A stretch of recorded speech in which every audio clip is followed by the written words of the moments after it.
आजपासून 600 वर्षांपूर्वी असाच एक काळ आला होता. समाजातून तेजस्वी व दिव्य भक्ती नाहीशी झाली होती. त्यावेळी आपल्या भारत देशात एका महान युग पुरुषाचा जन्म झाला आणि ते म्हणजे श्री संत एकनाथ.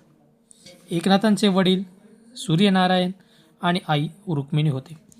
त्यांचे आजोबा चक्रपाणी आणि आजी सरस्वती होते. परंतु लहानपणीच आई वडिलांच्या निधनामुळे त्यांचा सांभाळ त्यांच्या आजोबांनी म्हणजेच चक्रपाणी यांनी केला. आज आपण या व्हिडिओच्या माध्यमातून संत एकनाथांच्या बाललीलांचे वर्णन अभ्यासणार आहोत. एकनाथांच्या बाललीलांनी घरचे वातावरण प्रफुल्लित व आनंदी राहत असे. दिवसामागून दिवस गेले. एक दिवस रात्री सर्वजण शेकोटीपाशी बसलेले असताना सूर्यपाणीची म्हणजेच त्यांच्या वडिलांची प्रकृती ठीक नव्हती, म्हणून ते खाटेवर झोपले होते आणि कडाक्याच्या थंडीत आजी आजोबाच्या कुशीत लपलेला व लपून बसलेला 5 वर्षांचा एकनाथ लाडात येऊन आजोबांना सांगत होता, आजोबा गोष्ट सांगा ना, आज गोष्ट का सांगत नाही. नातवाच्या हट्टाने चक्रपाणींनी गोष्ट सांगायला सुरुवात केली. 4-5 मिनिटे झाली असतील. काही क्षणातच ती गोष्ट तिथेच अडकली. कळले नाही काय झाले.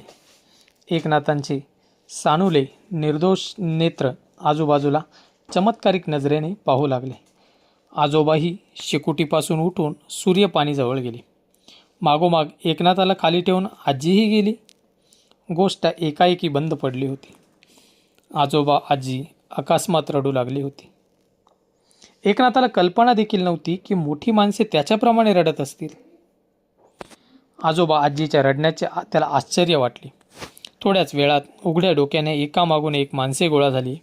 लहानगा एकनाथ हे सर्व पाहून चकित होत होता. त्याने आजोबांना जरा हलवून म्हटले, आजोबा गोष्ट सांगा ना. आजोबांचे पाणावलेले नेत्र आता उघळू लागले होते. त्यांनी वात्सल्याने एकनाथाला मांडीवर घेतले आणि म्हटले, बाळ कुठली गोष्ट सांगू. इथे जीवन कथाच बंद पडली. पण आजोबा आज हे सारे लोक बोडक्याने आपल्या घरी का आले आहेत. तुम्ही पण रडता, आजी पण रडता, नेमकं झाले तरी काय. तेव्हा आजोबा दबक्या आवाजाने म्हटले, काय सांगू बाळ, आज तुझा बापसुद्धा आम्हाला सोडून चालला. तेव्हा एकनाथ बोलले, आजोबा कोणी आपल्या घरातून बाहेर जाऊ लागलं की रडायचे असते का.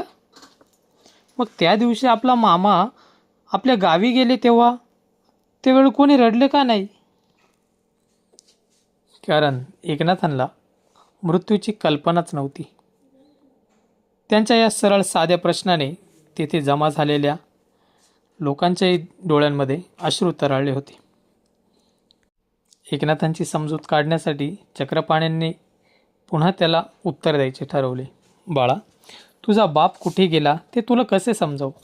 कोणत्या ना कोणत्या दिवशी सर्वांनाच तिथे जायचे आहे. ही सत्य गोष्ट आहे. त्यावर पुन्हा एकनाथांना प्रश्न पडला, मग आजोबा मला देखील एक दिवस तिथे जावे लागणार आहे ना. मग बाबा तिथे भेटतील. बाबा भेटल्यावर किती मज्जा येईल नाही. एकनाथांच्या या शब्दांनी चक्रपाणींचे नेत्र पुन्हा पाणावले. आजीने तर हुंदकाच दिला. एकनाथाला कुशीत ओढले व आपल्या साडीच्या पदराने त्यांचे तोंड झाकले. जणू नाथाला तिच्या पुढ्यातून कोणीतरी घेऊन जाईल अशी तिला भीती वाटली. त्याच्या तोंडावर हात ठेवीत ती म्हणाली, बाळा असे अभद्र बोलू नको. भगवंत तुला शतायुषी करू. बाळ तुझ्यावर सूर्यपाणींचे फार प्रेम होते, कळत नाही. तुला सोडून एकाएकी तो का निघून गेला. आजोबा बाबांचे खरंच माझ्यावर प्रेम होते. इतके प्रेम होते, रोज खांद्यावर बसून मला गोदावरीच स्नानाला नेत असत. पण आजोबा खरं सांगू का, बाबांपेक्षा तुमचेच माझ्यावर अधिक प्रेम आहे. असे म्हणून एकनाथाने लाडात येऊन स्वतःच्या चिमुकल्या हातांनी आजोबांचे गाल दाबले. लहान मुलांना समजण्यासाठी AIचा वापर करून बनवण्यात आले आहे. व्हिडिओ जर तुम्हाला आवडली असेल तर नक्की लाईक करा, शेअर करा व आपल्या चॅनलला सबस्क्राईब करा, ज्यामुळे लवकरात लवकर पुढचा भाग देखील अपलोड करण्यात येईल.